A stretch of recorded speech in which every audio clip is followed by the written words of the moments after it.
It's now time to take a look at the stories from the world of showbiz and sport with the marvellous Hayley Palmer and the less marvellous Hayley. You write that? Thank you very much indeed for joining us, Phil.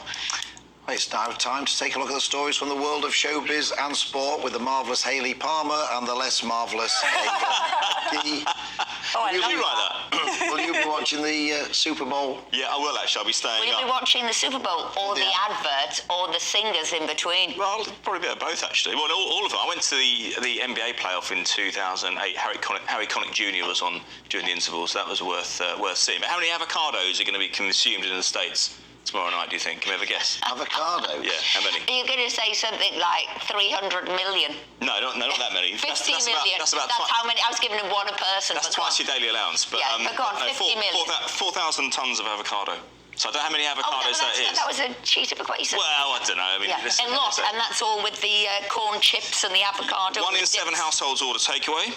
60% of that will be pizza, so everyone fancies a slice of that. Who's going to win? I think the Philadelphia Eagles are slight favourites. I'd take them to win. It's at the State Farm Stadium in Glendale. And are you, Hayley, going to be watching the half-time performances? Definitely not. I should be watching the Brit Awards, which are on tonight.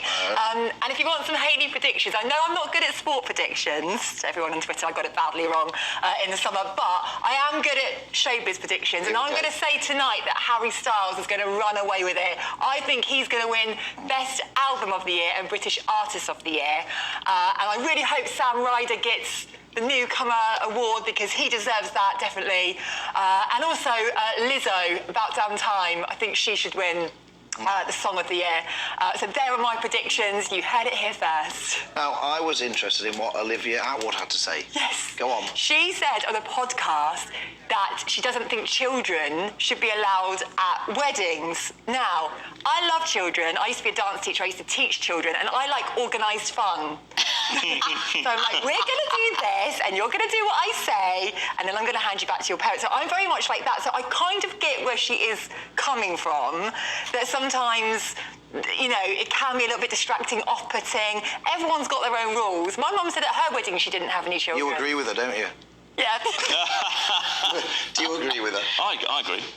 Well, I'd say, you know, it's a family occasion, and if you want all generations of family, well, I would have kids there, because I think you can't have a well-behaved kid later in life if they're not taught at these important events to be well-behaved. So I'm saying well-behaved children. Yeah, but everyone will just go home at 9 o'clock. Yeah, but you can just say you must be well-behaved, and most parents, if they don't know how to behave at 2 years old, adults don't a lot of time. No, but if they do, then usually parents quickly take them out of the service, don't they? The parents are usually mortified when their kids so no, I think it's a family occasion. I wouldn't be barring kids from a wedding. Really? Wow. Well, No, I wouldn't be barring kids. I'd just make sure they were well behaved, and if they weren't, I'd name them and shame them all the back forever. Photographic evidence for their 21st birthday. In my experience, it's the adults who need to be taught how to behave. So are we banning parents from the weddings and allowing the kids to go? Ban everyone. Go to the Caribbean. It's because he's single, he doesn't want to get married. Nobody should get married if Aidan's not married. Somebody who might need to be better behaved at Manchester City. Oh.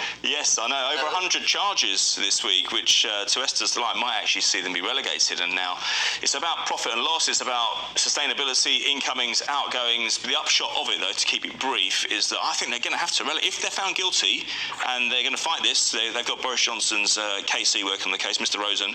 So I wonder if they might have to relegate them, because going back and retrospectively taking away points and titles and qualification for Champions League is going to be an absolute mess. Yeah, not pro, won't it would. I mean, are you really going to award a Premier League title from 12 years ago to the team that finished second? Oh, great, nice one. Yeah, we won it. But you didn't actually win it on the pitch. You're probably better off relegating the sides. Maybe not relegating to the EFL, because the EFL probably can't accommodate them because of a number of teams. They may have to go into the National League, which means I can watch them at Bromley.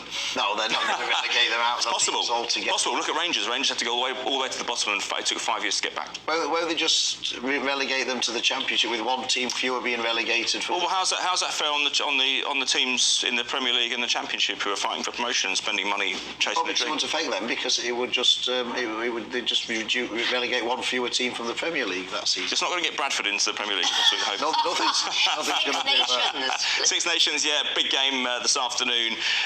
Number 1 and number 2 in the world, Ireland against France. Ireland have struggled against France in recent years. France were the last team to win in Dublin. It was different, no Esther, because there were no people there. There were no fans there. Today, raucous 60,000 crowd at the Aviva Stadium. I take Ireland to win. And what's happening with Kylie? Well, she has split up from her boyfriend of 5 years because it's a long-distance relationship. I thought he was going to say it's a long time for her. It's a long time for her, yeah, and that. And so she's in Australia, he's in England. I just wonder, can long-distance relationships work? Sometimes they can, but it is pretty hard, isn't it, when someone's the other side of the world and you just want to go to Nando's and you can't. I used to know when mine lived in Southend.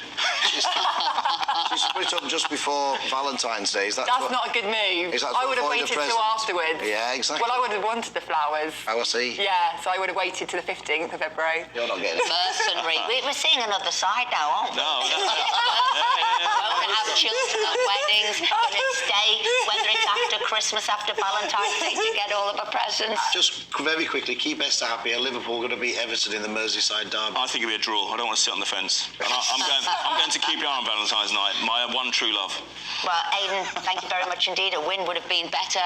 Hayley, thank you very much indeed. We're seeing the other side of Hayley. This is it for this week. We've had a great time. Join us next week at the same time. But next is Alistair Stewart and friends. Don't go anywhere. It'll be a cracking show today with him.